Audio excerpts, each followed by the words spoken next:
Banget nih ya, momentumnya di Hari Batik Nasional.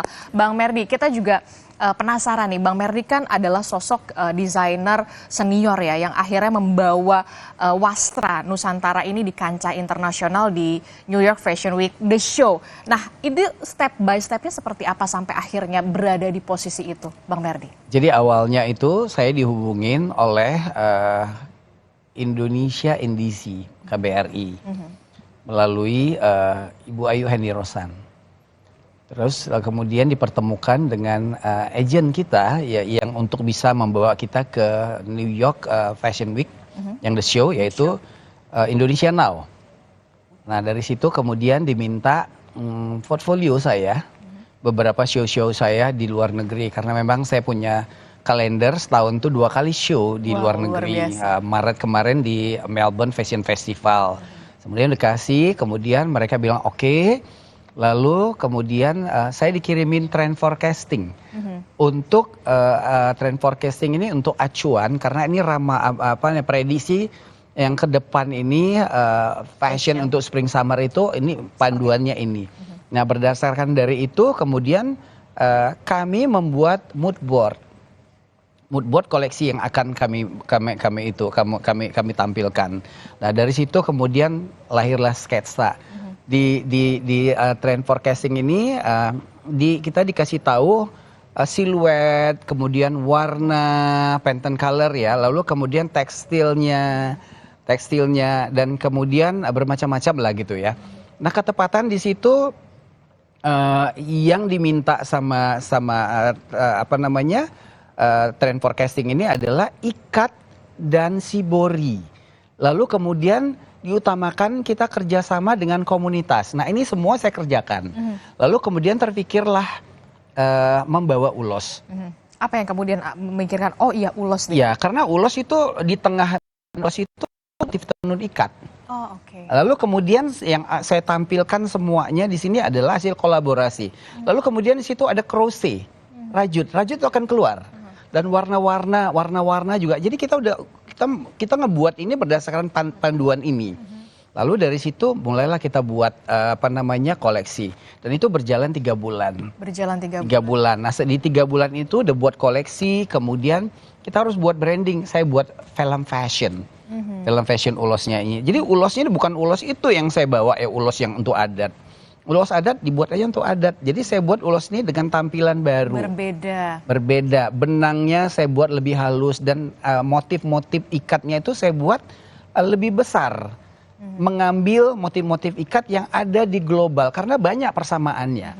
Jadi saya ambil itu, lahirlah keluar ulos-ulos yang dengan tampilan baru yang bisa digunakan untuk tren yang akan dituju Spring Summer 2024. Jadi ada perbedaannya begitu ya Bang Merdi? Ada dong, ada. Nah kalau ini kan berarti kurasinya begitu ketat sekali ya kalau untuk New York Fashion Week The Show ini ya? Ya. Betul, dan untuk persiapannya sendiri sampai akhirnya show-nya sendiri berapa lama tuh Bang Merdi? Kita dikasih 3 bulan, nah 3 bulan tuh udah jadi koleksi, kemudian ya itu saya buat film fashion, kemudian buat lookbook. Jadi memang persyaratan untuk di global itu ya kita harus maksimal gitu loh. Karena di situ kan kita mencari peminat yang akan membawa fashion Indonesia ke global. Jadi memang harus syaratnya ada lookbook gitu loh. Oke. Lookbook tuh di situ. Kemudian film fashion juga kita buat. Kenapa? Karena film fashion tuh ada ajangnya juga. Ada Milan Festival Film Fashion Milan, London itu ada. Jadi menjual fashion itu bukan hanya yang seperti biasa, tapi banyak gitu loh cara-caranya. Untuk inspirasinya sendiri, pada saat berapa looks yang ditampilkan? 10 look. Dan inspirasinya apa aja tuh? Warna-warnanya atau seperti apa yang kemudian menjadi, oh ini kayaknya lebih oke nih kalau ditampilkan gitu di... Kan kita udah dapat trend forecastingnya, jadi kita dibuat lebih gampang untuk warna-warnanya. Karena Spring Summer tuh warnanya ada di situ untuk 2024 ini. Warnanya apa saja tuh Bang Merdi biasanya? Warnanya ada warna tanah, kemudian ada warna biru turkis, pink masih ada gitu loh. Ada. Jadi mungkin pemirsa bisa Google tuh yang namanya trend forecasting Spring Summer New York Fashion Week, itu keluar tuh nanti. Oke. Dan itu bagus banget untuk panduan desainer baru. Selain Bang Merdi, siapa lagi yang kemudian tampil di sana pada saat itu? Ada 7 desainer ya. Ada 7 desainer. Ada kami 3 yang di cover sama negara. Yaitu saya, kemudian Elegea, dan Didit Maulana. Jadi ada 3 desainer yang kemudian didukung oleh pemerintah ya? Ya. Nah kalau untuk tantangannya sendiri apa sih yang kemudian men-challenge Bang Merdi? Ini harus tampilkan yang terbaik gitu, berbeda dibandingkan dengan event-event sebelumnya yang Bang Merdi ikuti. Sebenarnya semua apa event yang saya ikutin, baik ada di Melbourne, ada di London, sama New York ini juga challenge-nya masing-masing ya gitu. Kita pengen tahu dulu, ibaratnya gini loh, kita kan nggak tahu selera New York tuh kayak apa gitu loh. Jadi kita harus belajar, dan untungnya semua kan dipermudah dengan teknologi. Betul. Jadi koleksi saya ini bagaimana menggabungkan gaya street style New York. Oh, oke. Jadi itu yang saya tampilkan. Jadi kain-kain tenun yang udah saya buat dengan tampilan baru yang lebih lembut, yang bisa dipakai untuk hari-hari, dan saya memang garisnya ready to wear gitu loh. Nah dari pola fashion show-nya juga saya melihat kebiasaan orang-orang di New York tuh yang di jalanan, yang jalannya cepet cek. Nah itu saya tampilkan di runway.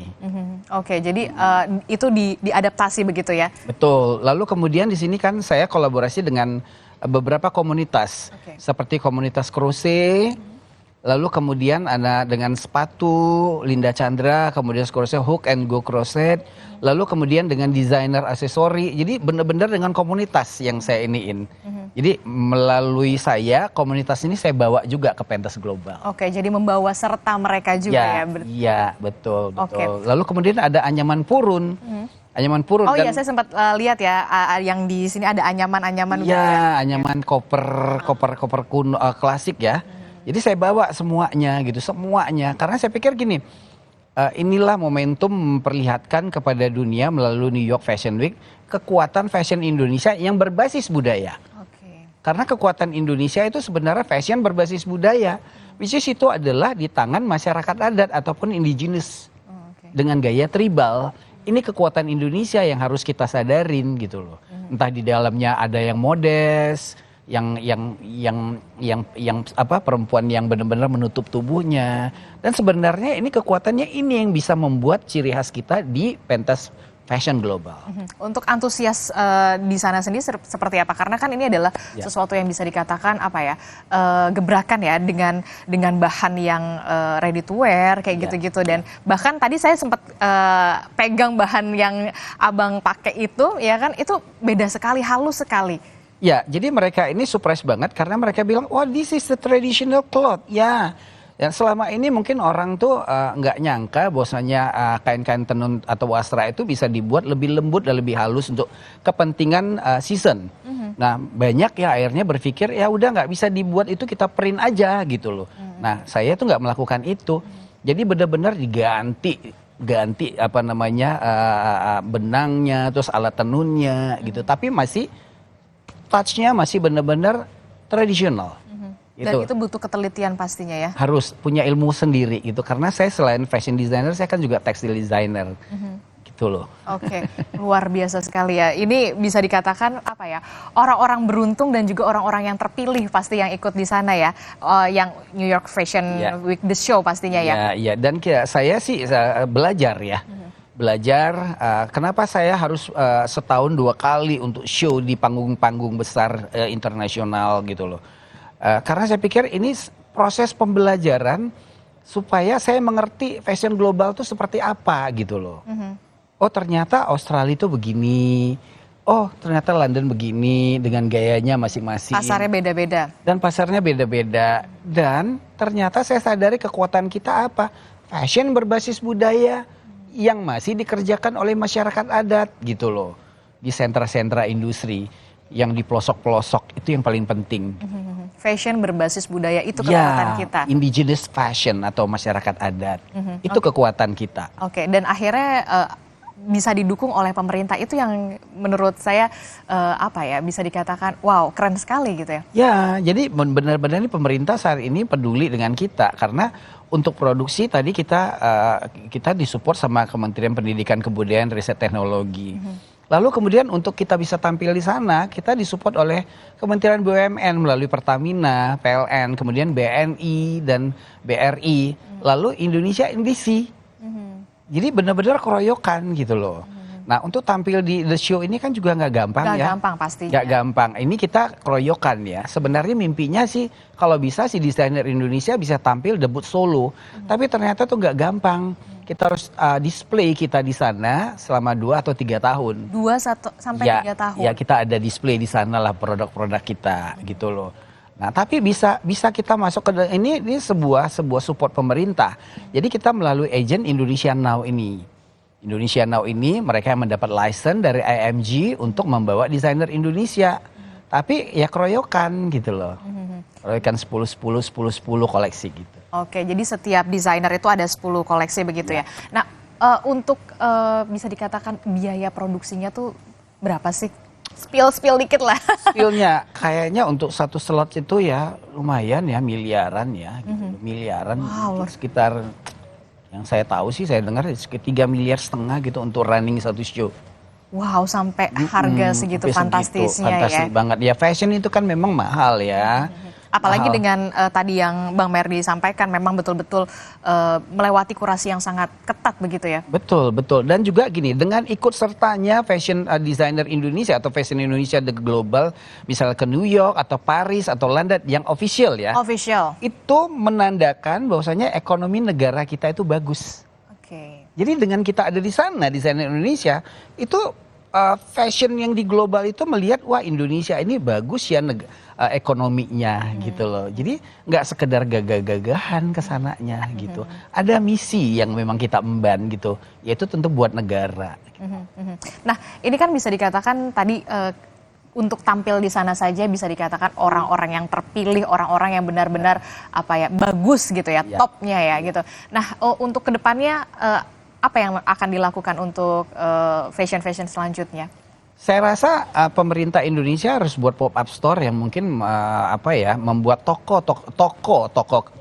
untuk menampilkan produk-produk kita desainer Indonesia di negara yang akan kita tuju. Lalu kita butuh agent ataupun intelligent fashion.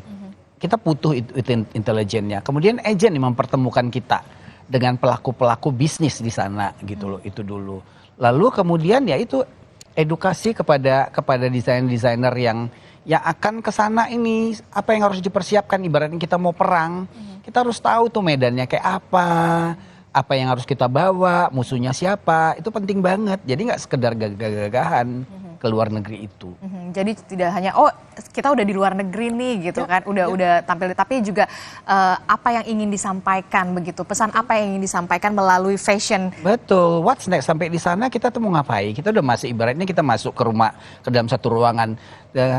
Setelah masuk kita tuh mau ngapain di sana gitu, itu yang paling penting gitu loh. Terakhir Bang Merdi, ini kan apa yang Bang Merdi sekarang sudah capai itu pasti impian juga untuk desainer-desainer yang masih muda begitu bisa ada di event sebesar itu dan sekeren itu. Apa pesan yang ingin disampaikan untuk desainer-desainer muda dan seperti apa tipsnya?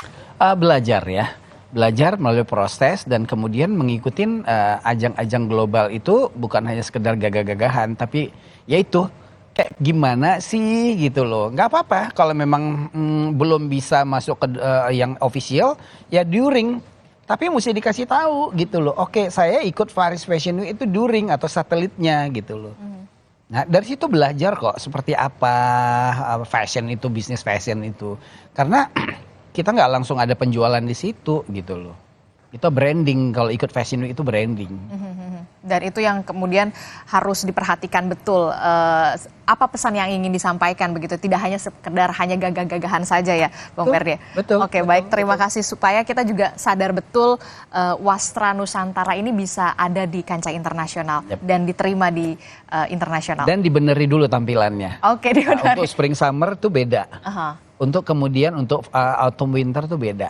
Karena kain tenun kita itu dibawa ke spring summer, kalau nggak dirobah ketebelan, mau dipakai di mana. Kalau dipakai winter ketipisan, tembus. Jadi cuman hanya berapa lama gitu. Jadi ketika lu mau ke sana benerin dulu Dari mulai tampilannya, desainnya, motifnya itu dulu. Jadi dibutuhkan kerja tim. Oke. Nggak sekedar bawa wasra ke sana terus diterima, nggak gitu. Oke, jadi benar-benar kita tahu pasar di sana seperti apa begitu, dan untuk bisa dipakai diterima di sana seperti apa. Betul, batik juga dibawa ke sana. Ya mungkin dibuat batiknya motifnya lebih besar-besar, yang lebih mengglobal gitu loh. Warna-warnanya juga. Oke, baik, terima kasih Bang Merdi sudah hadir di Sapa Indonesia Pagi, semoga bermanfaat. Makasih juga. Terima kasih. Ya, saudara, itu tadi perbincangan saya soal bagaimana kiprah dari Merdi Sihombing yang join di acara New York Fashion Week, The Show pastinya. Dan saudara, tidak hanya ulos yang mendunia, ternyata seorang desainer asal Indonesia bernama Mardiana Ika juga berinovasi dengan membuat kain tradisional atau wastra Nusantara dengan gaya eco-print fashion. Karya eco-print fashion dibuat dengan bahan alami seperti dari daun berbagai pohon dan juga pewarna alam tanpa bahan kimia. Dan hasilnya saudara, eco-print ini sukses dipamerkan di Paris Fashion Week 2023 beberapa hari yang lalu.